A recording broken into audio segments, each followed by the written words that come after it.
Hi hello എല്ലാവർക്കും tips or happy ലൈഫിൻ്റെ പുതിയൊരു വീഡിയോയിലേക്ക് സ്വാഗതം. അപ്പോൾ നമ്മുടെ ഇന്നത്തെ വീഡിയോയും ഒരു റിക്വസ്റ്റഡ് വീഡിയോ തന്നെയാണ്. അതായത് വയറ്റിലെ അൾസർ മാറാനുള്ള റെമഡി ചോദിച്ചിരുന്നു, അതുപോലെ തന്നെ കൃമിശല്യത്തിനുള്ള എന്തെങ്കിലും ഡ്രിങ്ക് കാര്യങ്ങൾ ചോദിച്ചിരുന്നു. അപ്പോൾ ഇതിന് രണ്ടിനും പറ്റിയിട്ടുള്ള ഒരു കിടിലൻ റെമഡിയാണ് നമ്മളിന്ന് പറയുന്നത്. ഇത് മാത്രമല്ല ഒത്തിരി ബെനിഫിറ്റ്സ് ഉണ്ട് കേട്ടോ. അതായത് പൈൽസ് പോലുള്ള പ്രശ്നങ്ങളുള്ളവർക്കൊക്കെ അത് മാറാത്ത അവസ്ഥയിലുള്ളവർക്ക് റെഗുലറായിട്ട് ഇത് കഴിക്കുകയാണെങ്കിൽ അത് മാറി കിട്ടുന്നതാണ്. അതുപോലെ തന്നെ രക്തം ശുദ്ധീകരിക്കാനായിട്ട് സഹായിക്കുന്നത് കൂടിയാണ്. അൾസറിൻ്റെ ലക്ഷണമായിട്ട് പറയുന്നത് ഏറ്റവും പ്രധാനപ്പെട്ടൊരു കാര്യമെന്ന് പറയുന്നത് വയറ്റിൽ വേദന ഉണ്ടാകുക, നമുക്ക് രാത്രിയിൽ നിന്ന് ഉറങ്ങാൻ കഴിയാത്ത അത്ര കഠിനമായിട്ടുള്ളൊരു വേദന വരിക, അതുപോലെ തന്നെ വൊമിറ്റിംഗ് ടെൻഡൻസി, ചിലർക്ക് വിശപ്പില്ലായ്മ അനുഭവപ്പെടാം, അതുപോലെ തന്നെ ഭക്ഷണം കഴിച്ചതിന് ശേഷവും വേദന വരിക, അതേപോലെ തന്നെ വെയിറ്റ് നന്നായിട്ട് കുറയുന്ന അവസ്ഥ ഒക്കെയാണ് അതിൻ്റെ ലക്ഷണങ്ങളായിട്ട് പറയാനുള്ളത്. അപ്പം നമുക്ക് വേണ്ടത് മണിത്തക്കാളിയാണ്. നമ്മുടെ പറമ്പിലൊക്കെ ചെറിയ വയലറ്റ് നിറത്തിലുള്ള കായ്കളായിട്ട് നിൽക്കുന്നതാണ് മണിത്തക്കാളി. ഇതിൻ്റെ പച്ച കായ്കളെന്ന് പറയുന്നത് പച്ച നിറത്തിലുള്ളവയാണ് കേട്ടോ. മിക്കവരും ഇത് കണ്ടിട്ടുണ്ടാകും. ഒരുപാട് ഔഷധ ഗുണങ്ങളുള്ള ഒരു ചെടിയാണ്. ഇതിൻ്റെ ഇലയും പൂവും കായും എല്ലാം തന്നെ നമ്മൾ ഔഷധമായിട്ട് ഉപയോഗിക്കുന്നതാണ്.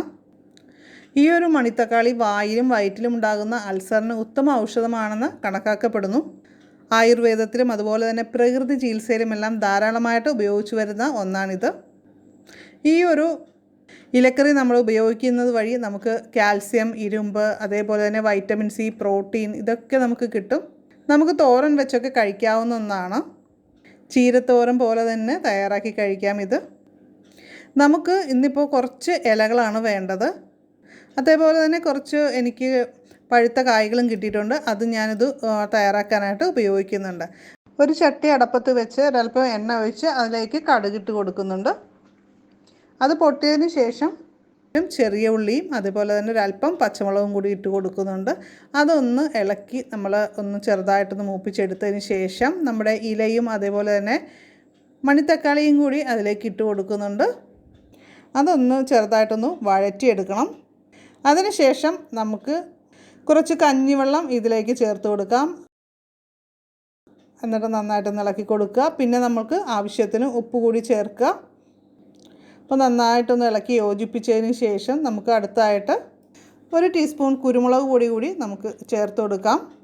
അപ്പോൾ നന്നായിട്ട് ഇളക്കി യോജിപ്പിക്കുക. നന്നായിട്ട് തിളച്ചതിന് ശേഷം നമുക്കിത് തീ ഓഫ് ചെയ്ത് വയ്ക്കാം. നല്ല കിടിലൻ ഒരു സൂപ്പ് കഴിക്കുന്ന ഒരു ഫീലിൽ നമുക്ക് കുടിക്കാൻ പറ്റിയതാണ്. അതിലൊരു പ്രത്യേക ഒരു ടേസ്റ്റാണ്. ഇലക്കറികളൊന്നും കഴിക്കാൻ താല്പര്യമില്ലാത്തവർക്കും ഇതേപോലെ നമുക്ക് കഴിക്കുകയാണെങ്കിൽ ഒരുപാട് ഗുണം ഇതുവഴി കിട്ടുന്നുണ്ട്. മണിത്തക്കാളിയുടെ നീര് ഉപയോഗിക്കുന്നത് മഞ്ഞപ്പിത്തം വിട്ടുമാറാനായിട്ട് നല്ലതാണ്. അതേപോലെ നമ്മുടെ ഹൃദയത്തിൻ്റെ ആരോഗ്യത്തിനും വളരെ നല്ലതാണ്. ഹൃദ്രോഗങ്ങളൊക്കെ അകറ്റാനായിട്ട് സഹായിക്കും. കേരളത്തിൻ്റെ കാലാവസ്ഥയിൽ ധാരാളമായിട്ട് വളരുന്ന ഒരു ഔഷധ ചെടിയാണ് ഈ മണിത്തക്കാളി എന്ന് പറയുന്നത്. അപ്പോൾ മിക്കവരും കണ്ടിട്ടുണ്ടാകും. അപ്പോൾ തീർച്ചയായിട്ടും ഇതിൽ കാണുവാണെങ്കിൽ ഉറപ്പായിട്ട് നമ്മുടെ വീട്ടിൽ കൊണ്ടുവന്ന് വെച്ച് പിടിപ്പിക്കുക. എനിക്കിത് കിട്ടിയത് വഴിവക്കിൽ നിന്നാണ് കേട്ടോ. ആഴ്ചയിൽ 3 പ്രാവശ്യം നമുക്ക് ഇതേപോലെ തയ്യാറാക്കി കുടിക്കാവുന്നതാണ്. അപ്പോൾ ഇന്നത്തെ വീഡിയോ നിങ്ങൾക്ക് ഇഷ്ടമായിട്ടുണ്ടെങ്കിൽ ലൈക്ക് ചെയ്യുക, ഷെയർ ചെയ്യുക. ചാനൽ ആദ്യമായിട്ട് കാണുന്നവരൊക്കെ ഒന്ന് സബ്സ്ക്രൈബ് ചെയ്ത് ബെല്ലൈക്കൺ ക്ലിക്ക് ചെയ്ത് ഓളൊന്ന് സെലക്ട് ചെയ്ത് വയ്ക്കുക. നിങ്ങളുടെ അഭിപ്രായങ്ങളൊക്കെ കമൻറ്റ് ചെയ്യണം കേട്ടോ. അപ്പോൾ നമുക്ക് മറ്റൊരു വീഡിയോയിൽ വീണ്ടും കാണാം. നന്ദി, നമസ്കാരം.